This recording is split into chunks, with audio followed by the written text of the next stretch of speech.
Hi, boys and girls. Today, your story is One is a Feast for Mouse, a Thanksgiving Tale.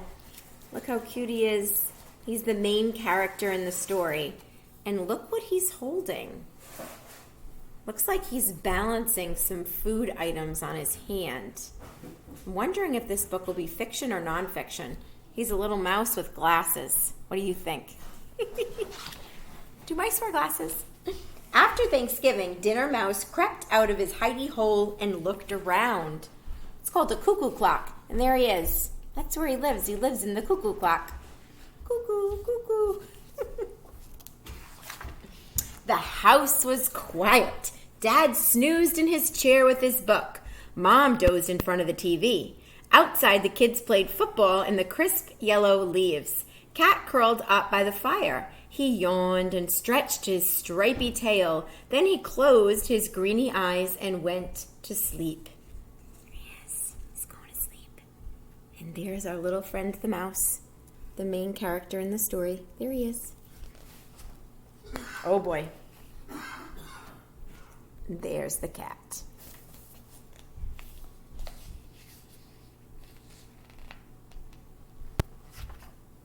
Mouse scampered up the tablecloth. Thanksgiving leftovers were still on the table. So much to eat.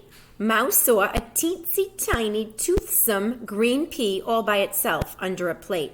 Give thanks, he thought. One will be a feast for me. Mouse rolled the pea across the tablecloth to take it back to his hidey hole. Okay, let's see where he is. There he is. And he has a little pea in his hand. Can you see that? So much to eat. Look, there's rolls left over. There's some turkey legs. There's a piece of pumpkin pie. Oh, yummy. Looks delicious. There's a cornucopia right in the middle of the table with some vegetables in it. But his eyes were bigger than his stomach.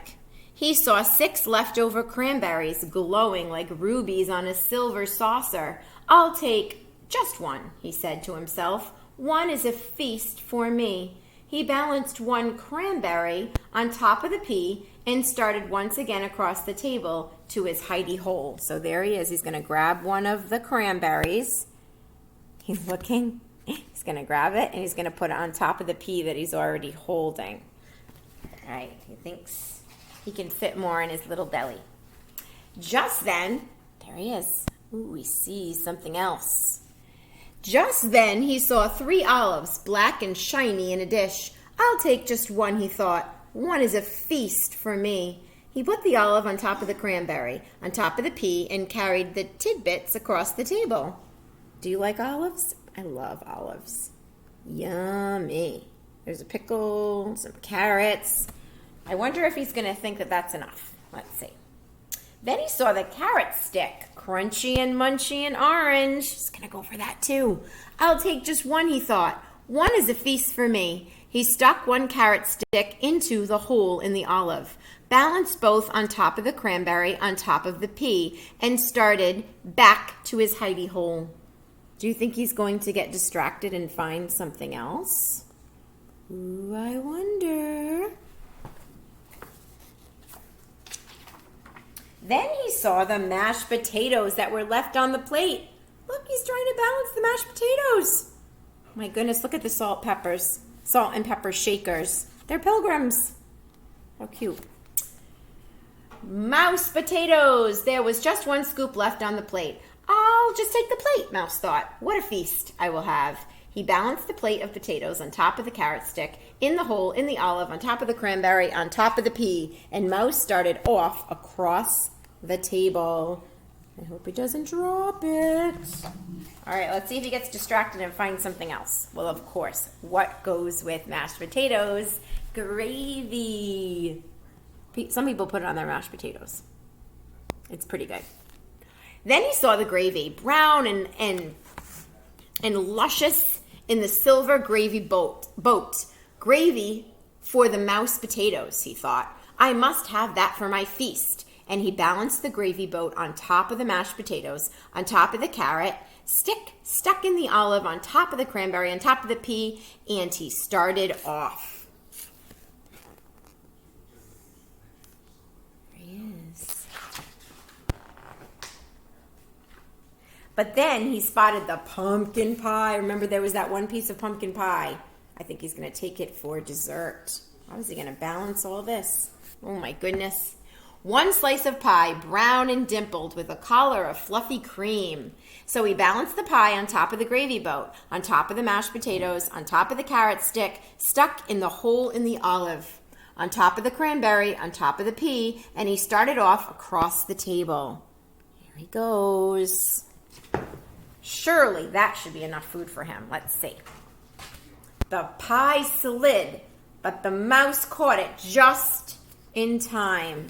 Good thing. But look who's awake now. Uh-oh. I think this spells trouble.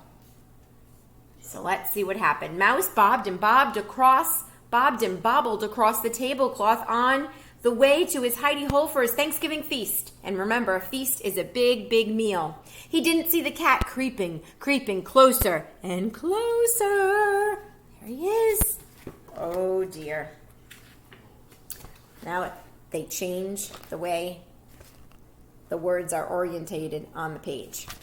But Mouse saw the turkey, brown and juicy, surrounded with parsley. Much was gone, but there was enough left over. A mouse feast, or even two. I'll just add that, thought Mouse, and he carefully placed the turkey platter on the very top of his pile, on top of the pie, on top of the gravy, on top of the mashed potatoes, on top of the carrot stick, stuck in the hole in the olive, on top of the cranberry, on top of the pea. My goodness. So you can't have the mashed potatoes and the gravy without, of course, the turkey. And the illustrator, the person that drew the pictures in the book, really wants you to see how much he's carrying. It doesn't even fit on the page this way. So they did the words and the picture the tall way. Wow. He is certainly balancing a lot. Uh-oh.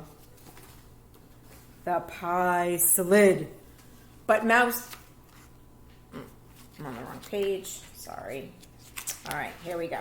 There he is. Look at the eyes. Oh, my goodness. He started off across the table to his hidey hole, and there, at the table's edge, he met Cat, greedy-eyed and hungry, clawing up the table on the tablecloth. Uh-oh. What is he going to do? Oh, boy. He is going to try to go for that food, I think.